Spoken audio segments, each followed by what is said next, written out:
आज आप सब हमारे साथ पूरा दिन चले हैं। आपने अपनी शक्ति, अपना प्यार इस यात्रा को दिया, इसके लिए सबको धन्यवाद। पीछे कृष्ण कुमार पांडे जी की फोटो है। उन्होंने यात्रा को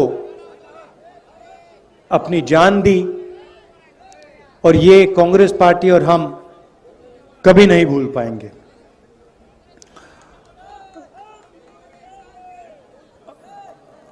हमने सोचा था कि हमारे जो यात्री हैं सब के सब अंत तक पहुंचेंगे, मगर दुख की बात है कि हमारे एक प्यारे साथी हमारे साथ श्रीनगर तक नहीं पहुंच पाएंगे। मगर जो उनकी सोच है वो हमारे साथ चलेगी और वो श्रीनगर तक पहुंचेगी। आपको याद होगा कुछ साल पहले इसी दिन नरेंद्र मोदी जी ने नोटबंदी की थी। 8 बजे रात को, मतलब अभी 7 बज रहे हैं, इसके 1 घंटे बाद नरेंद्र मोदी जी टीवी पे आए और उन्होंने कहा कि मैं 500 रुपए और 1000 रुपए के नोट को रद्द करने जा रहा हूं और काले धन के खिलाफ मैं लड़ाई लड़ रहा हूं। सच्चाई ये थी कि नोटबंदी काले धन को मिटाने के लिए नहीं की गई। नोटबंदी जो हमारे छोटे व्यापारी हैं,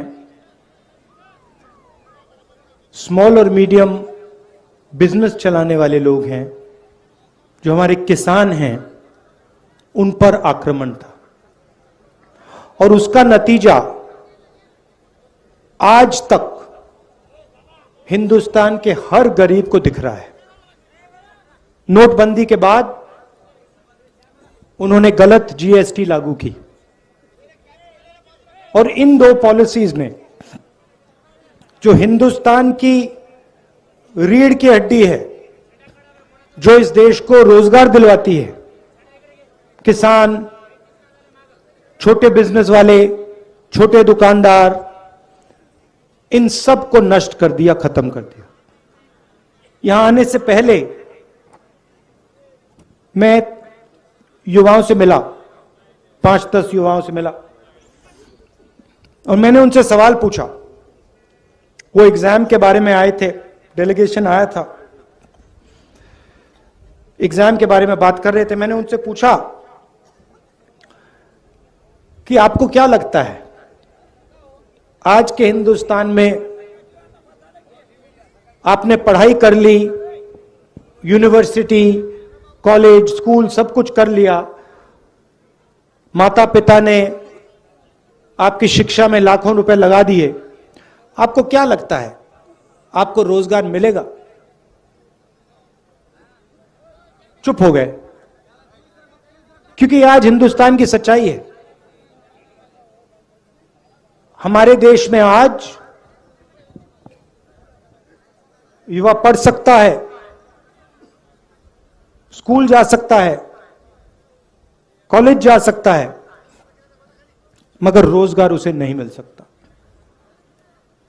स्टूडेंट्स इंजीनियरिंग पढ़ते हैं, सालों लगा देते हैं और फिर उसके बाद इंजीनियर नहीं बनते, मजदूरी करते। कोई मजदूरी करता है, कोई उबर की गाड़ी चलाता है, कोई ड्राइवर बनता है। ये हिंदुस्तान की सच्चाई है, महाराष्ट्र की सच्चाई है। और जो आपका शिक्षा का सिस्टम है, स्वास्थ्य का सिस्टम है, वो पूरा का पूरा प्राइवेटाइज किया जा रहा है। दो तीन लोग हैं, इनके हवाले नरेंद्र मोदी जी और आपकी यहां की सरकार पूरा का पूरा ढांचा इनके हवाले कर रही है। मैंने उनसे पूछा, लड़कों से पूछा कि भाई बताओ, बेरोजगारी के कारण बताओ। मुझे कहते हैं जो पब्लिक सेक्टर था, जिसमें हमारे जैसे लोगों को रोजगार मिलता था, थोड़ी सिक्योरिटी होती थी, उन्होंने कहा पूरा का पूरा पब्लिक सेक्टर प्राइवेटाइज किया जा रहा है, बंद किया जा रहा है। तो वो भी रास्ता बंद है। नोटबंदी ने, जीएसटी ने एक रास्ता बंद किया, प्राइवेटाइजेशन दूसरा रास्ता बंद कर रहा है। तो ये देश की हालत है। और इन पॉलिसियों का लक्ष्य हिंदुस्तान की गरीब जनता को डराने का है, किसान को डराने का, मजदूर को डराने का, युवा को डराने का। और बीजेपी और आरएसएस डर को फिर नफरत में बदल देते हैं। डर के बिना नफरत हो ही नहीं सकती। अगर डर नहीं है तो नफरत नहीं हो सकती। अगर डर है तो उसको नफरत में बहुत आसानी से बदला जा सकता है। यह हिंदुस्तान में हो रहा है और इससे देश का कोई फायदा नहीं होने वाला है। बेरोजगारी से, महंगाई से देश का कोई फायदा नहीं होगा। नफरत से देश का कोई फायदा नहीं होने वाला। और यह इस देश का इतिहास ही नहीं है। यह भाईचारे का देश है, एकता का देश है, इज्जत का देश है। इसीलिए हमने भारत जोड़ो यात्रा शुरू की। 3600 किलोमीटर की यात्रा है। तमिलनाडु में, कन्याकुमारी में शुरू किया। 60 दिन हो गए हैं। मैं आपको बता रहा हूं, ऐसा लग रहा है कि आज सुबह हमने शुरुआत की। अजीब सी बात है।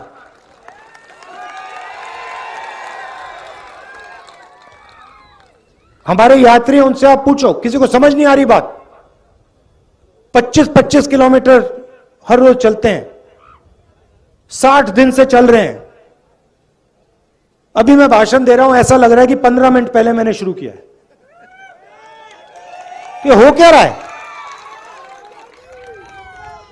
आमतौर से आदमी सुबह उठता है, थकान नहीं होती, दिन भर काम करता है, शाम को थकान होती है ना? यहां अजीब सी बात है। यहां हम सुबह उठते हैं, थकान नहीं होती, 25 किलोमीटर चलते हैं, 25 किलोमीटर चलने के बाद थकान नहीं होती। मैंने सोचा ये हो क्या रहा है? जवाब बताऊं आपको।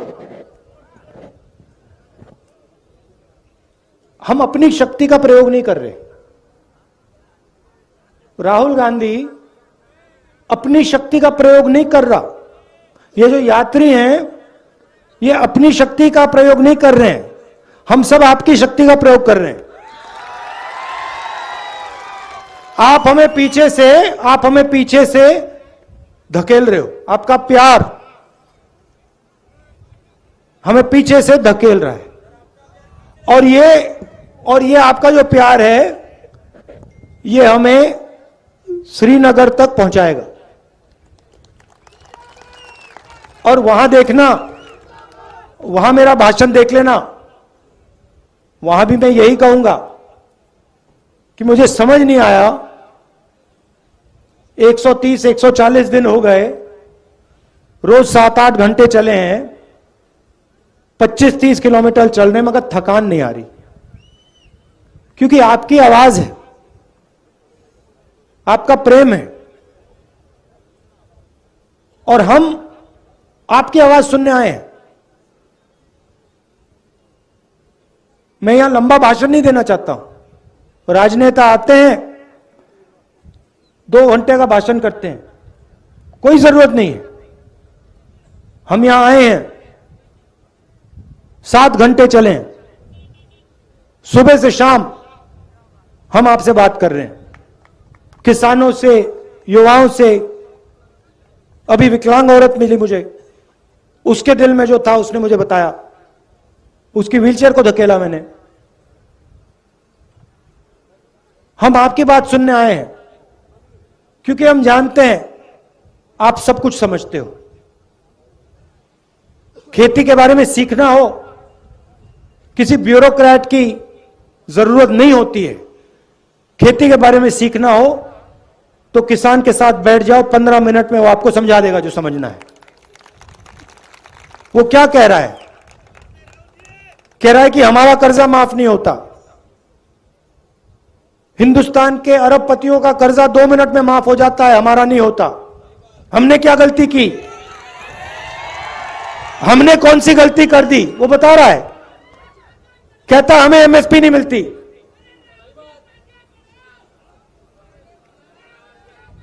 वो कह रहा है, आज मुझे बताया, एक किसान मिला, 20 मिनट मुझे उसने समझाया, जो नरेंद्र मोदी जी की जो बीमा योजना है इसके बारे में बताया। कहता है कि हम पैसा डालते हैं, सरकार पैसा डालती है और सीधा का सीधा पैसा हिंदुस्तान के 2-3 सबसे बड़े अरबपतियों के जेब में जाता है। हमारा खेत बर्बाद होता है, आंधी आती है, तूफान आता है, हमारा खेत बर्बाद हो जाता है, तो ना हमें इंश्योरेंस कंपनी का फोन नंबर मिलता है, ना ऑफिस मिलता है, ना पैसा मिलता है। तो अगर किसानों से बात की 15 मिनट में, 20 मिनट में, वो समझा देंगे क्या हो रहा है।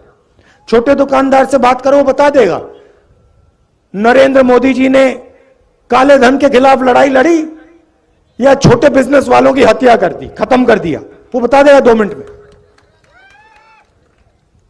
युवाओं से पूछो, वो कहेगा, युवा कहेगा कि भैया मुझे रोजगार नहीं मिल सकता, कुछ भी हो जाए, मैं जानता हूं मैं इंजीनियर नहीं बन सकता। यह देश की सच्चाई है और इसको बदलना है।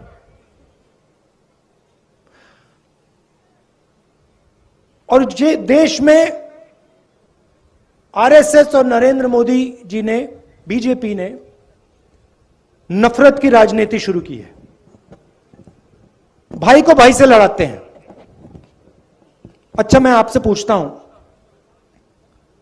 परिवार में जब 2 भाई लड़ते हैं तो परिवार का फायदा होता है क्या? परिवार में बेटा और पिता लड़ता है, परिवार आगे जा सकता है क्या? बर्बाद होता है ना। तो फिर आप मुझे समझाओ, अगर जब भाई भाई के साथ लड़ता है परिवार बर्बाद होता है, तो फिर यहां देश में अगर भाई भाई से लड़ेगा तो देश का क्या होगा? बर्बाद होगा। तो ये लोग अपने आप को देशभक्त कहते हैं। कैसे देशभक्त हैं ये? देश में नफरत फैला रहे हैं, एक भाई को दूसरे भाई से लड़ा रहे हैं, एक भाषा को दूसरी भाषा से लड़ा रहे हैं, एक जात को दूसरी जात से लड़ा रहे हैं, एक धर्म को दूसरे धर्म से लड़ा रहे हैं, और फिर कहते हैं हम देशभक्त हैं। कौन से देश के भक्त हो आप? इस देश के भक्त तो नहीं हो। तो इसीलिए हमने ये यात्रा शुरू की, और इसमें 1 इंच, मतलब हम शुरू करेंगे, कन्याकुमारी से शुरू किया और कश्मीर में, श्रीनगर में ये जो हमारा तिरंगा है उसको हम वहां के जाके लहराएंगे।